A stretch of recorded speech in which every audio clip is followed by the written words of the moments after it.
Well, it's Desert Radio 95.3. It's a special edition, 60 minutes past the hour of 1. It's Friday, the 9th of June 2023.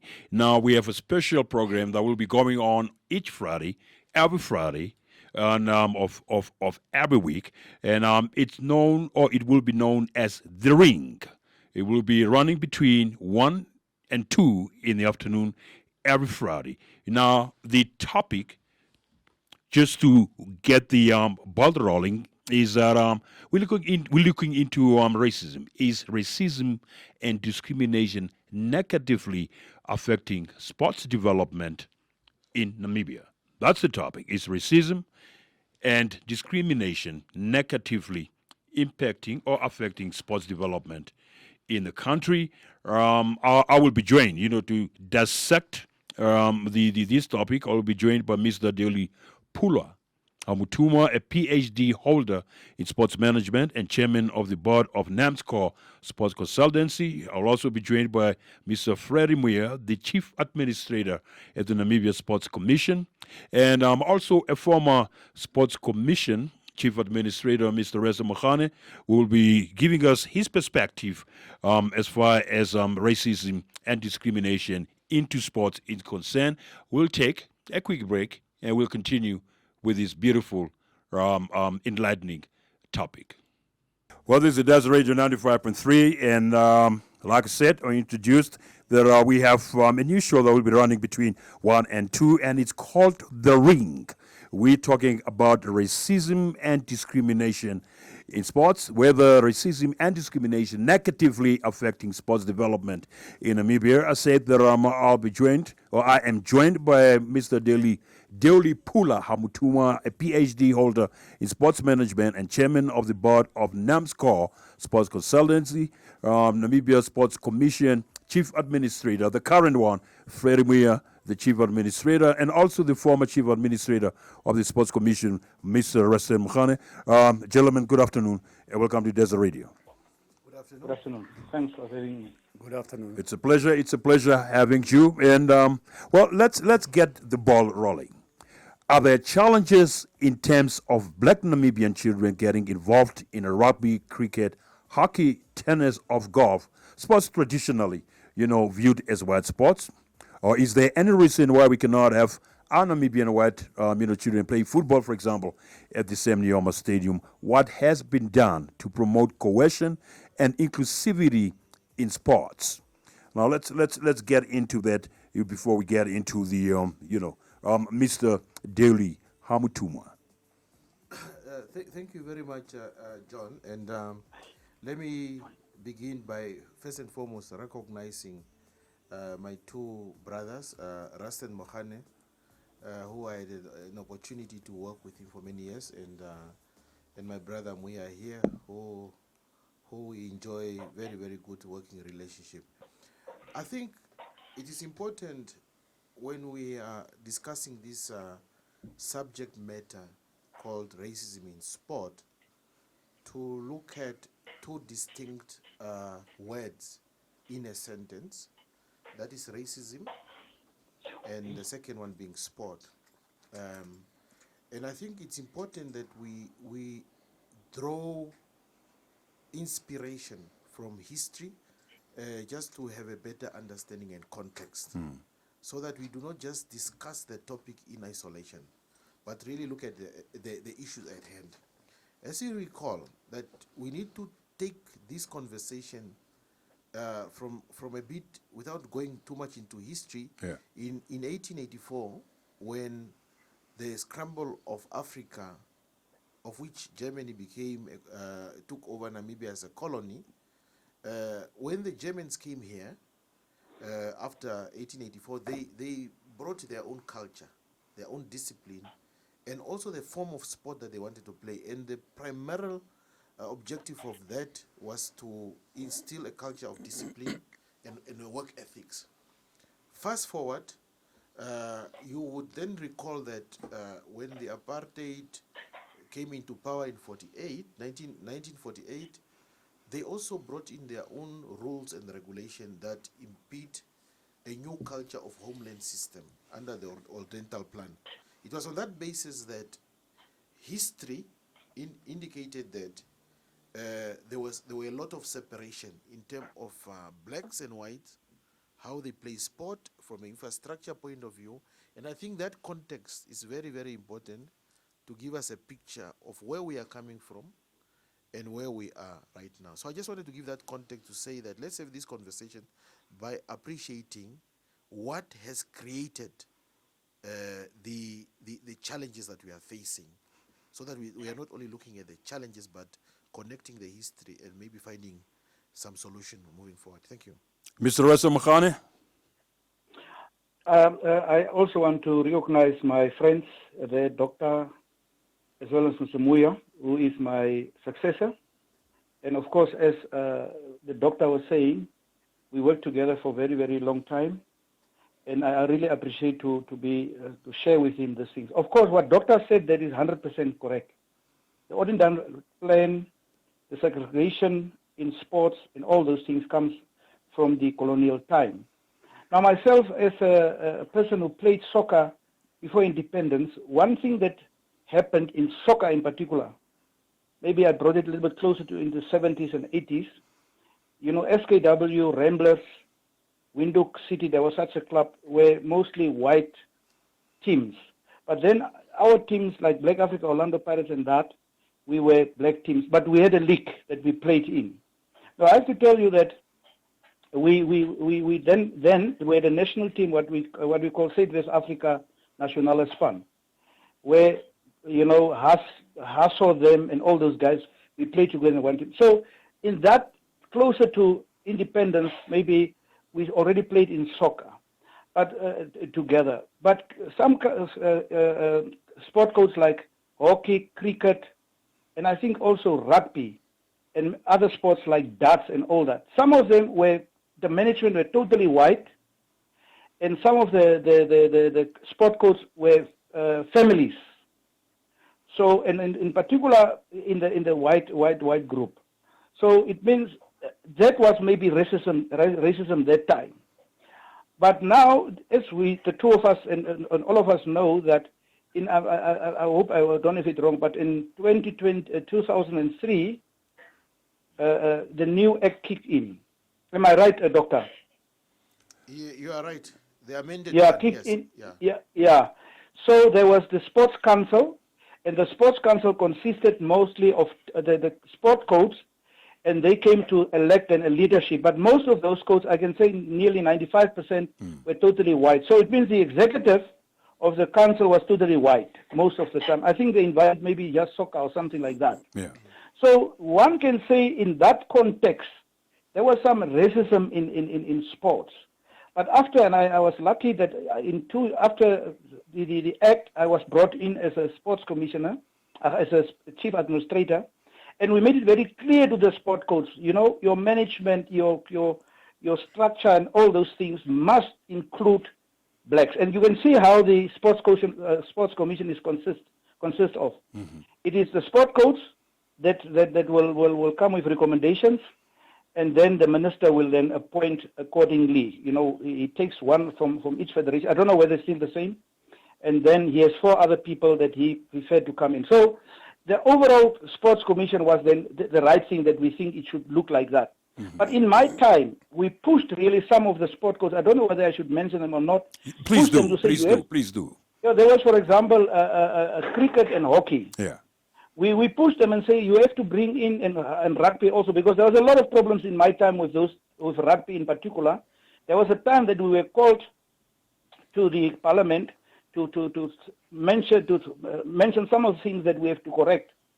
So there are those sport codes, we pushed them very, very hard to also include youth programs in their development programs in order for the young blacks to come in.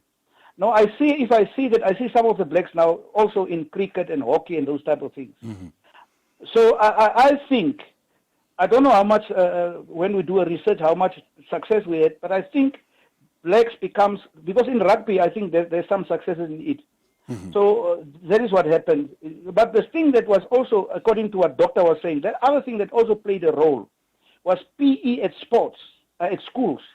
And now people knew if you don't have a healthy body, you can't have a healthy mind. So they brought in also sports, especially white schools, into that, so that they get their learners and also their kids in the right frame of mind to perform better. So that's how sports can be. So that is in general what I have so far. Yeah, be on the line. Be on the line. Do not go elsewhere. Because Okay. you're part of the conversation. Mr. Freddie Muir, the current chief administrator of the Sports Commission, talk to us. Racism and discrimination. Thank you very much, John, and thank you for the listeners. As was alluded already by Doctor and also my senior, they gave a little bit background of what happened in 1884 and 1948 and towards independence, that we need to appreciate the current situation where we find ourselves, because it's always good to know the background and where you find yourself, then you'll be able to know the growth or the development that have taken place. Yes, there are two concepts that for me that I'm going to look at here. You talked about racism, and we talk about discrimination. Yeah. And when we talk about racism, we're talking about the aspect of race in sport. Yeah.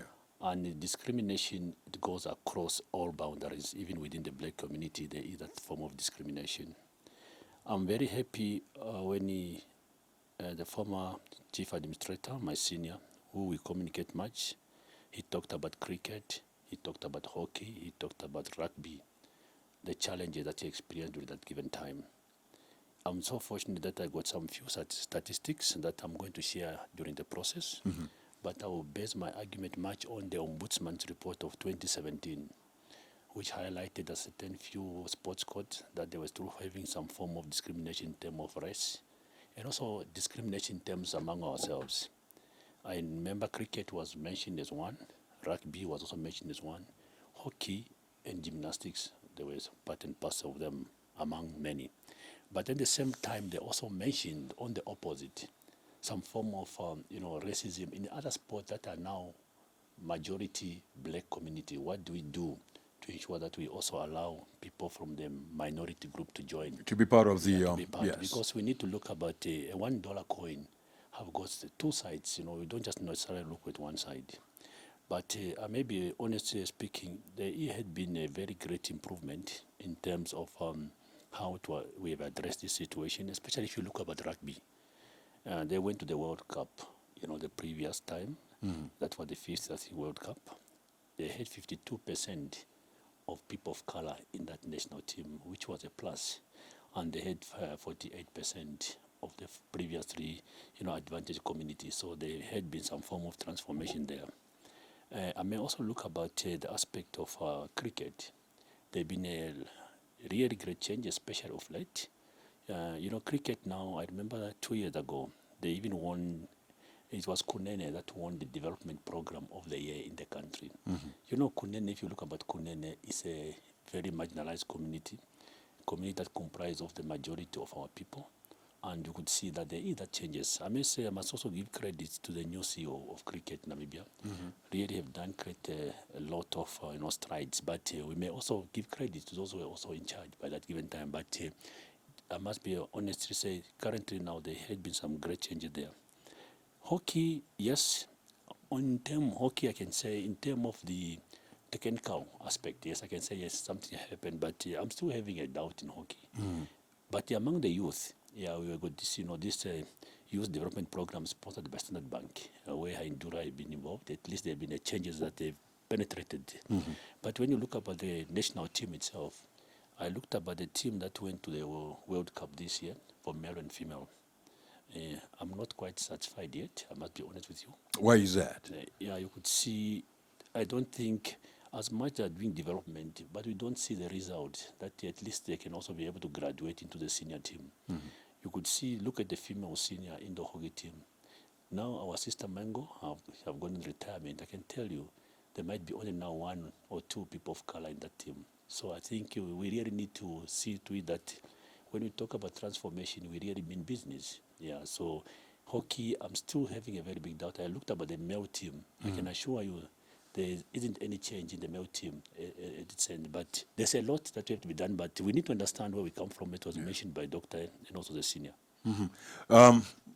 Amutumwa, the issue of the quota system that was introduced. We do not know whether that implementation of the quota system, as far as the other sports codes such as hockey and rugby and cricket, where the targeted ones, were those the sport codes that were targeted back then, or is the quota system across the board?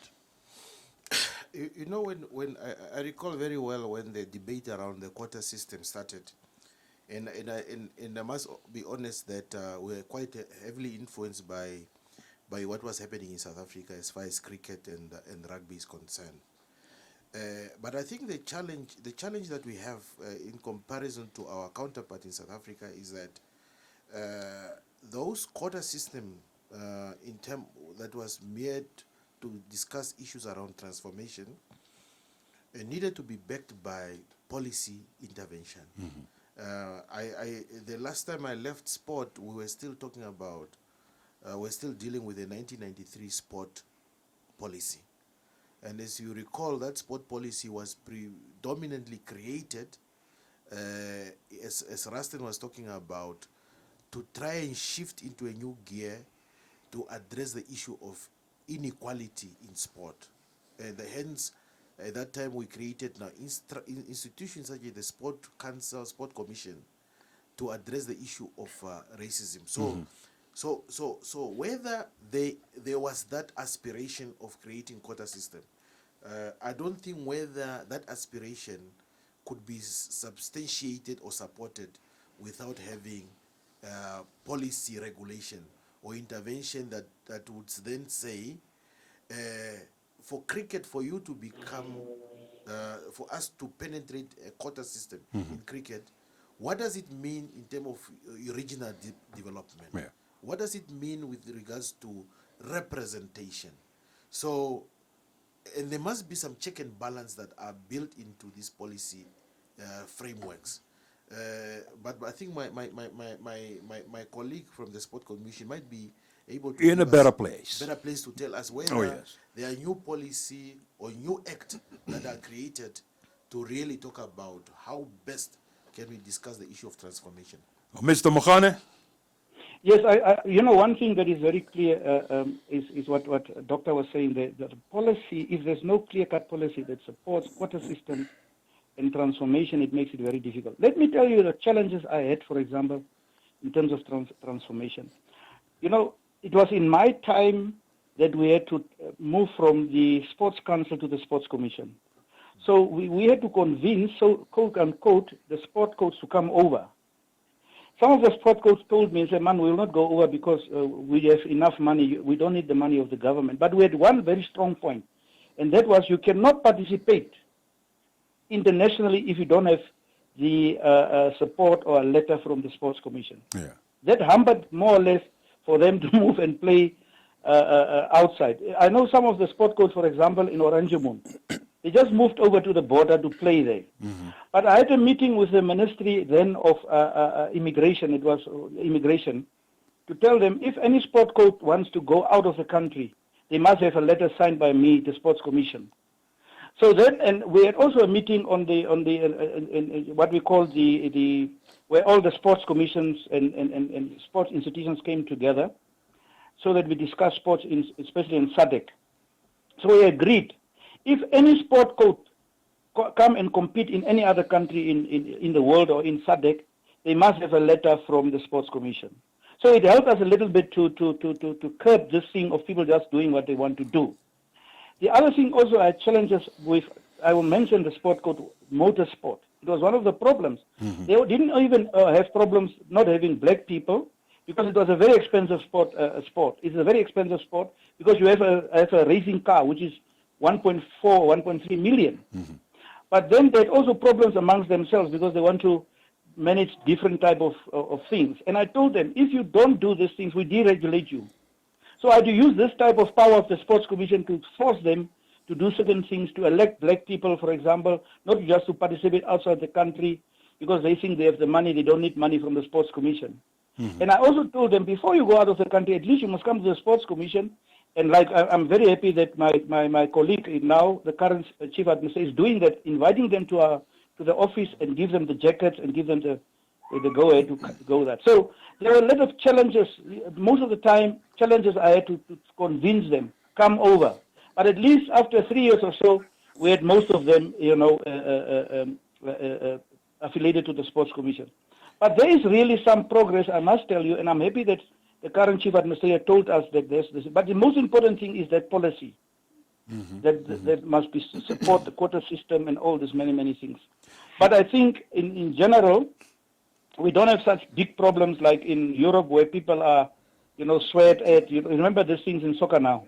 Oh, yes. Racism in soccer where the crowd now scream at people. And all. Luckily, we don't have those things currently in the country. Well, talking of, the positive development, not just the athletes, representing the country at the national level, but when you look at the some of the administrators within the different sports codes, you have, for example, the Namibia Tennis Association. The president is Mr. Samson Kaulinge. You have Yes. the marketing manager of Cricket Namibia, Natalia Noyoma. You have the Football Association, the current interim Secretary General or General Secretary Johan Trout. You have the president of the Namibia Canoe and Rowing Federation, Mr. Mike Haibodi. These are significant development that needs to be acknowledged. Mr. It's not been acknowledged, yeah. because I listened once to an interview of Mr. Kaulinge, the president of tennis, and he was saying really how the Sports Commission assists them to really transform tennis, because I remember we had some challenges also in tennis, but I think so far, but we had a very good president, I just forgot his name, that was elected, and he helped with the transformation also. So I think tennis is making some strides, and I think the policy must really, as Doctor was saying, there must be a policy supporting, because this quota system sometimes will be a problem, if you talk about it. As my Mr. Muya was saying, there's also discrimination on the other side of us. Well, But in general, a very quick one. In general, I think there's some progress that the Sports Commission is doing, because I see always the teams that goes out, how they are consisting out of really people of color and so forth and so on. So that is really progress. Beautiful. Dr. Hamutuma. Yeah, no, I think, look, it's very obvious that there's a lot of things that have done, and the colleagues from the Sport Commission have tried. I recall during our time, there was incidents, for example, where you have black athletes that will go to the World Cup. Here on the face, we are saying we have qualified to go to the World Cup. But the reports that comes out there, you realize that there are serious things that sometimes used to happen to some of the players of color in terms of how they are treated when behind closed doors. Behind closed doors. Yes, that's true.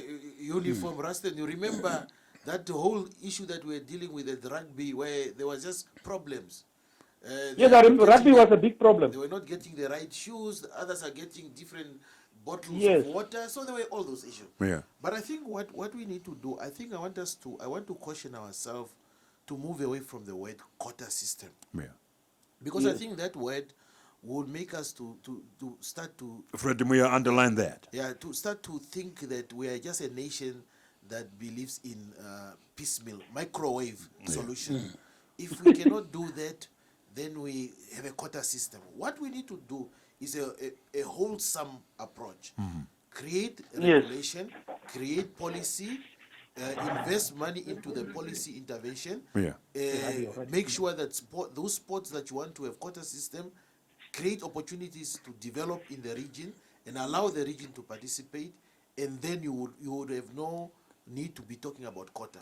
The reason by speaking about quota, you are basically saying, let us just resolve the small problem now, and then in the media it's seen that we have 5 people now that are in the rugby team, but you are not addressing the symptoms. Exactly. The symptoms is create policy and intervention so that you go into the region, go into every corner of the country to be able to promote that specific sport, so that you do not you move away from these symptoms of what used to happen.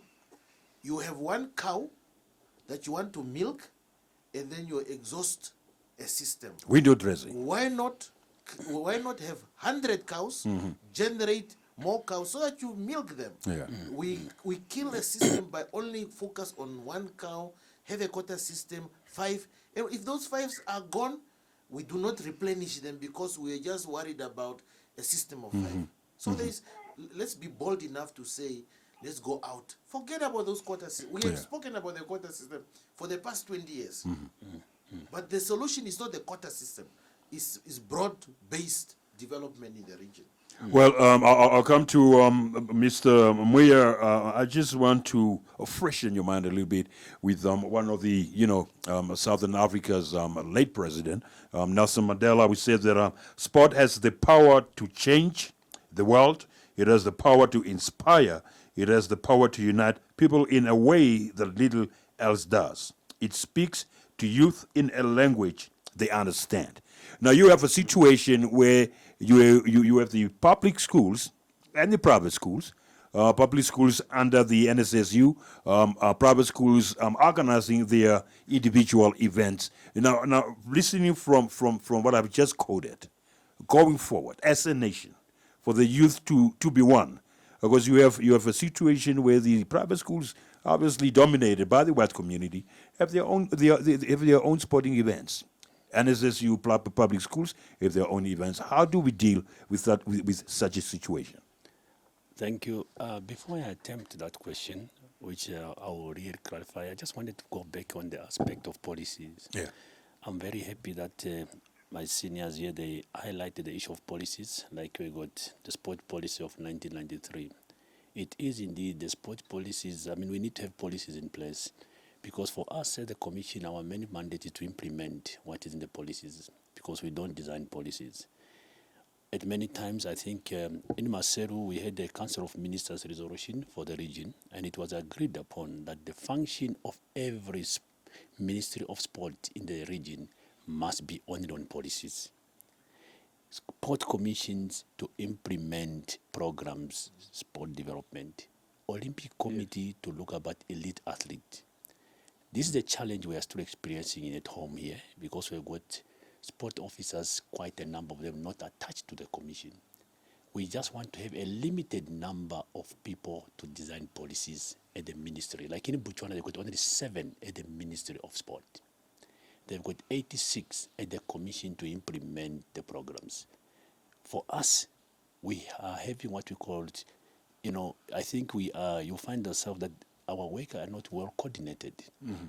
What the commission is doing, that's what the ministry is also doing. So they need to concentrate to ensure that they put proper policies in place.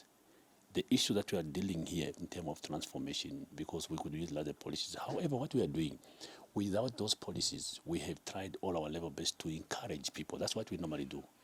Because people, they understand why there is a need for us to have social cohesion in the country.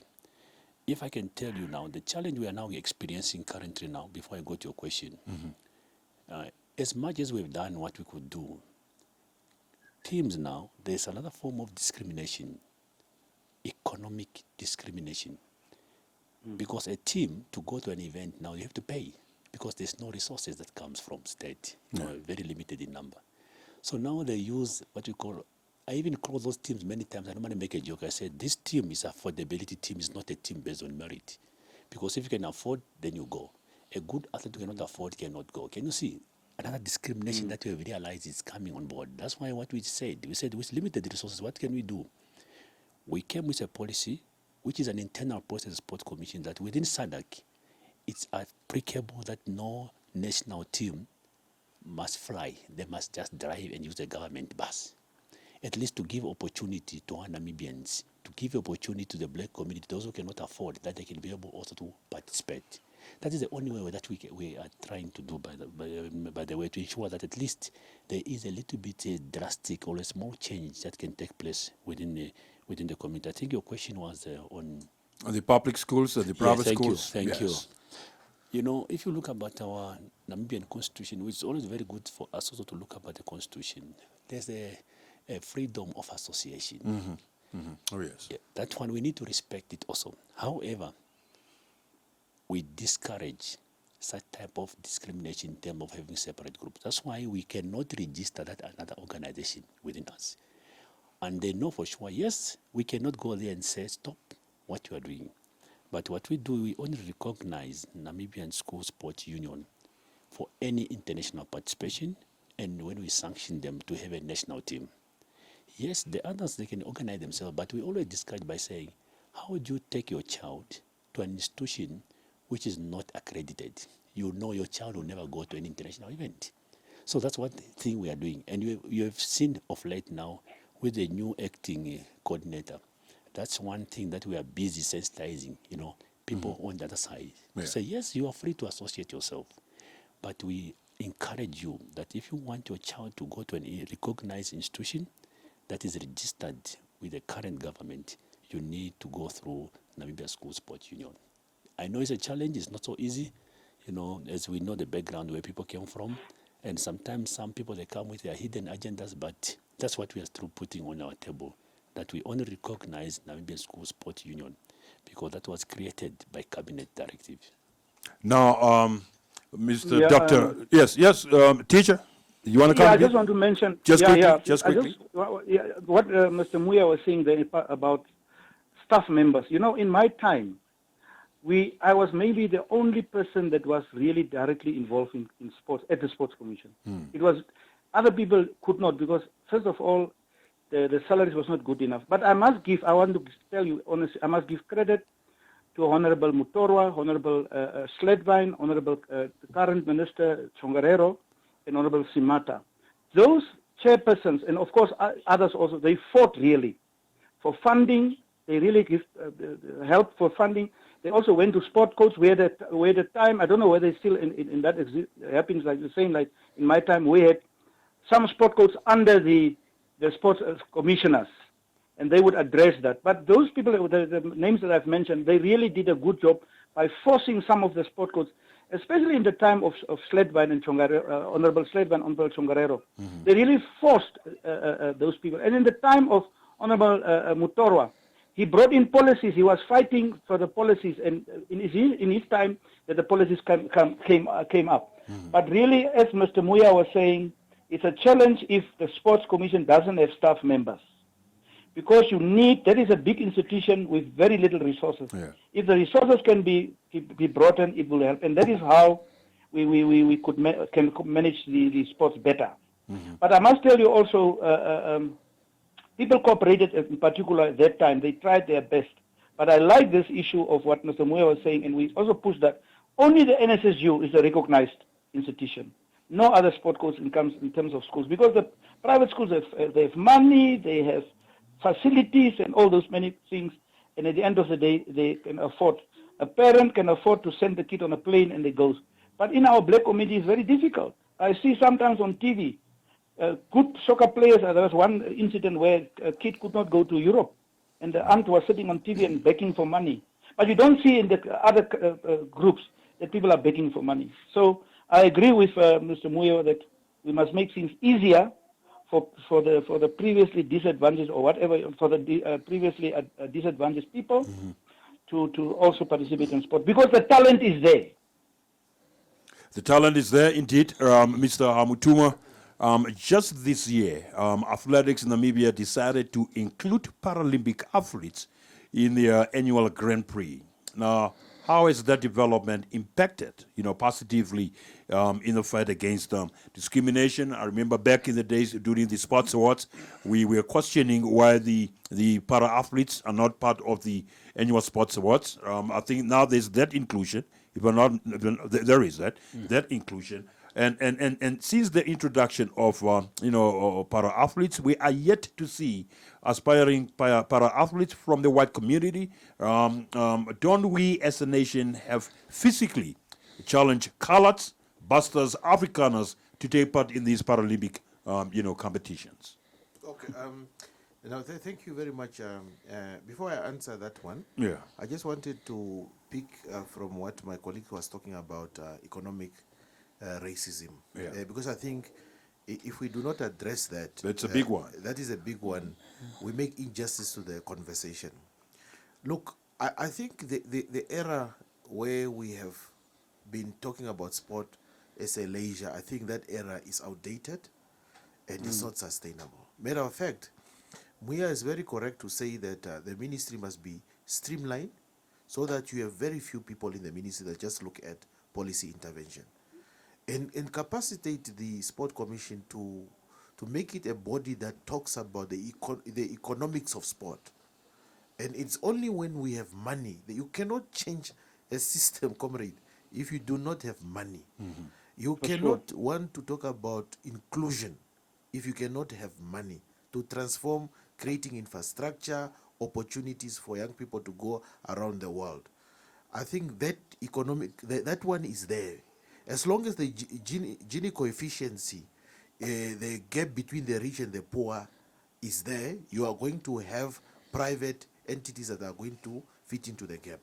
So the call of economic racism, it's very subtle. It is there. It's a reality. But it is about the ministry to begin now to be bold enough to try and bring capital into the government. But the government cannot expect to do this alone by having treasury to pump money into it. But I think they need to create incentive and program. Let me go to your question. The question in terms of why don't we have other races that are participating in, I think the correct word is people that are differently abled. That is the academic word, differently abled. Why are they not participating? It's an issue of awareness. Is it an issue that we do not understand that it is not only black people of color that are differently abled, or what is the problem? And to get that answer still lies on, do you have the necessary resources to mobilize and to create opportunities for all the people in Namibia to do that? And I want to maybe just spark a conversation to say, I think we must do away with the fact of just looking at sport as an entity, a static entity, but rather look at sport as an enabler for our economic society, our ecosystem. Just for example, just to say, we want money to discuss around the opportunity of people that are disabled. But where are we going to get the money? Should we not be able to plug sport in the conversation around green hydrogen or oil and gas? Are we saying that those are far-fetched economic sectors that sport should be excluded? Why should we not have a dollar that comes from oil companies that are coming to enjoy our resources, so that we can create opportunities now for those people that we want? We need to create a space, but we can only create space and opportunity to address issue of racism and discrimination by creating opportunity and development. Where are you going to get the money? Everybody that is participating in our ecosystem, such as the business people, such as the investors, must push money into the sector. And we must not be shy to say that we want to have a conversation around the green hydrogen. How will that benefit the sport industry? All right, that is the voice of Deoli Mutuma. This is Desert Radio. If you tune in, 4 minutes to the hour or two. This is a new program called The Ring, where we be talking about dissecting topical issues affecting sports. I just looked at the Harambee Prosperity Plan 2021-2025, goal for, activity for professionalization of sports. The sports professionalization framework aims to enable Namibian sports to progress to high performance, excellence, positioning athletes to earn sustainable livelihoods from sports through early talent identification, providing support services, and monitoring and evaluation process. The professionalization framework aims to enable talented Namibian athletes, administrators, and technical officials to be employed gainfully. This is, I guess, this is for the Sports Commission. Establish regional sports franchise hubs or sports clubs for the priority codes of athletics, soccer, rugby, cricket, boxing, and netball in all 14 regions in collaboration with regional councils and local authorities. We have a lot to do within the sports, within the sports industry.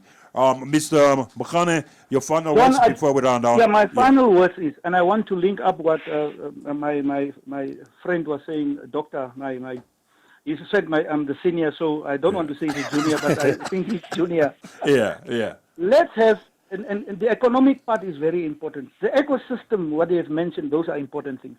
Now I'm asking Mr. Muya, let's have Indaba. Maybe the Sports Commission can organize that and talk about the economic part of sports. How can we get more money into sport? And what Doctor was saying there about green hydrogen, investors and those things, so that it can be addressed and so that they can also know there is an industry like sports. Yeah. Let's do, I'm not demanding, but maybe it's good to have Indaba or whatever you call it, or seminar or what, to talk about this thing so that we don't lose track with other industries that's making money. I remember. Very good. Very brief. His Excellency, our current president, had a fund. There was a fund, I don't know, was it the soccer fund? Doctor, do you remember that fund that His Excellency was creating? He called the private sector to pump money into that fund. I don't know whether that fund still exists, but maybe something like that. So that is my final word. Mr. Muya, a suggestion there for an Indaba that will address the issue of economic discrimination. Just a second. I want to go to Harambee Prosperity Plan. Very brief. Yeah, very brief. You talked about professionalization of sport. Yes, I may be very honest with you. The issue of netball and academic hub in the regions, as we talked about the issue of policies from the line ministry, I think that's where it was supposed to start from. What we have just done so far, I'm very happy that at least we've got a sport court of boxing, rugby, cricket, and football. Those four, they've got a semi-professional environment already. You know, cricket, that they employ around about 30 full-time employees. That was a remarkable from 2018. So we are much happy. Rugby actually moved that route. And football, we know it have gone that route very well. We got quite a number of them. But I can assure you there's quite a big mountain for us to climb. Yeah. As I will go back again, let us have policies in place. Let the people at the ministry concentrate on policies. What Doctor was talking about, economic aspect, the issue of funding, we don't need to remain, just to depend on fiscals. We must create the act, a new act, that at least there can be some certain levies, how sport can generate money that can come into the sport industry. Yeah. We need to do that. All right. Amutiba, your final wording. No, look, I want to leave the sport industry with a simple message. We need to transform. We have done extremely very well. But to get into the next bracket, we need to be talking about money. Yeah. There is nothing that you can do in this way. You cannot be competitive by just saying that it is enough to have a bomber. Others people have moved away from those conversations. But we must be talking about what we call a sport GDP.